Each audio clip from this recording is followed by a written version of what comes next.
آخرت کی کامیابی کے لیے بہت ضروری ہے کہ انسان اپنی اس زندگی کو بہترین بنائے، اپنے وقت کا صحیح استعمال کرے،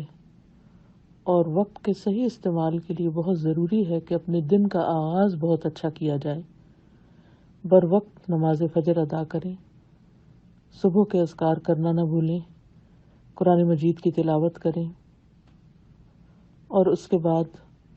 خاموشی اختیار کریں کچھ دیر کے لیے، یعنی غور و فکر کریں، قرآن مجید میں سے جو کچھ پڑھا ہے اس پر تدبر کریں،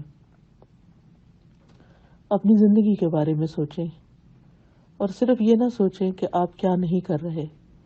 یہ بھی دیکھیں کہ آپ کیا کیا کر رہے ہیں۔ اس طرح کی مثبت سوچ سے آپ کے اندر ایک کانفیڈنس آئے گا،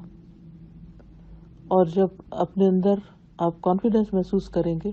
تو آپ کا دل چاہے گا کہ آپ اور بھی اچھے کام کریں، اور پھر مثالی زندگی کے بارے میں سوچیں کہ اور بہتری کیا ہو سکتی ہے اور کہاں کہاں امپروومنٹ ہو سکتی ہے۔ اس کے ساتھ ساتھ ورزش کرنا نہ بھولیں۔ ورزش سے ذہن دماغ تیز ہوتا ہے۔ پھر اس کے علاوہ دماغ کو صاف صحت مند رکھنے کے لیے مطالعے کی ضرورت ہوتی ہے، تو ریڈنگ ہیبٹ ڈیولپ کریں، اچھی کتب کا مطالعہ کریں، اور اس کے لیے ضروری نہیں کہ ایک ہی دن میں کتاب ختم کر دیں، اگر ہو سکے تو بہت ہی اچھا ہے،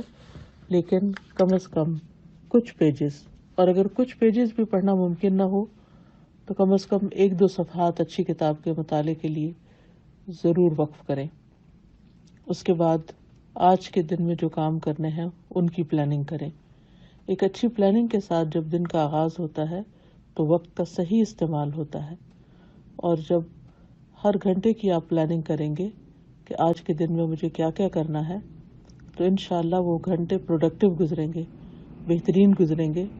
اور اسی طرح اگر ہر دن کو ہم بہترین طریقے سے استعمال کریں تو انشاءاللہ اللہ سبحانہ وتعالیٰ کی رضا حاصل کرنے میں مددگار ہوں گے۔ اور اللہ تعالیٰ سے دعا ہے کہ اللہ تعالیٰ آپ سب کو دنیا اور آخرت کی کامیابیاں عطا فرمائے۔ السلام علیکم ورحمۃ اللہ وبرکاتہ۔